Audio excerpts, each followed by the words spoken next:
Somewhere in the ocean right now, a piece of the internet just went missing, and almost nobody noticed. I work on one of the ships that finds it and fixes it. Most people have never thought about what happens after their connection drops and comes back. Here's the part that surprises people first. It isn't satellites carrying your internet around the world. It's cables lying on the ocean floor, sometimes miles down. Something like 95% of the world's internet and phone traffic runs through them. I've worked on repair ships for years. This morning, a new job came in. A cable break, somewhere off the coast, cutting through part of a country's connection to everything else. Most breaks don't get noticed. Data just reroutes through another cable nearby, automatically in seconds. Today wasn't one of those times. There wasn't another cable nearby to quietly take over. That's why we got the call, and why the clock started the second that cable went dark. People always guess sharks first. It's a myth. Sharks have barely touched a cable in 20 years. The real danger is much more boring. Fishing boats. Anchors dropped in the wrong spot.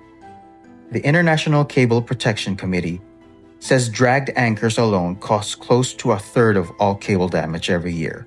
Somewhere around 60 breaks. None of that matters right now. What matters is that a country is offline. And every hour we're still loading the ship is another hour it stays that way. Here's a piece of this system most people never think about.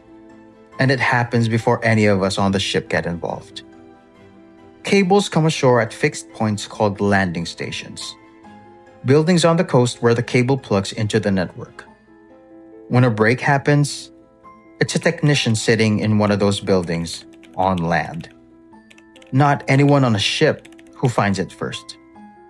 They fire a pulse of light down the fiber from shore. Some of that light bounces back off the break, and by timing how long the bounce takes, they calculate how many miles down the cable the damage sits.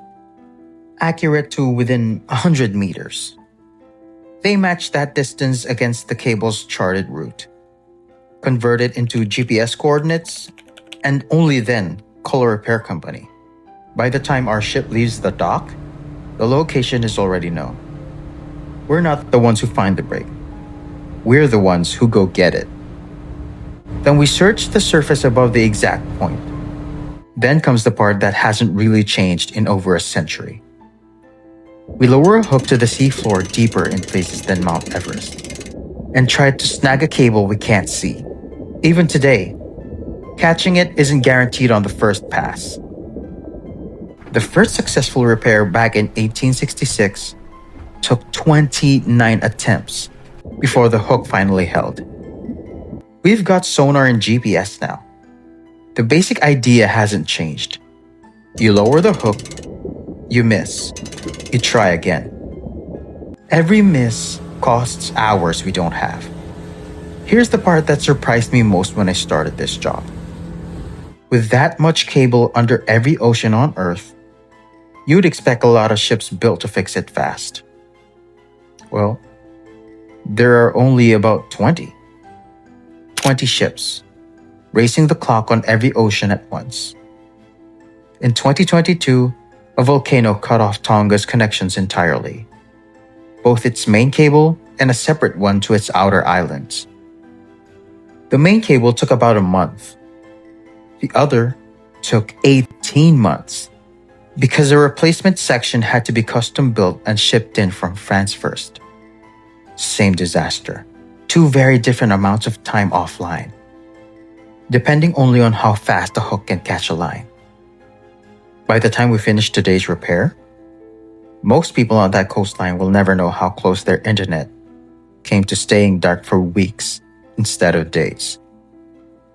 They'll just notice it worked again. Most people imagine the internet floating invisibly through the air. It doesn't. It spends most of its life lying quietly on the bottom of the ocean. And it only ever comes back online because a ship like ours won a race against the clock. one hook at a time.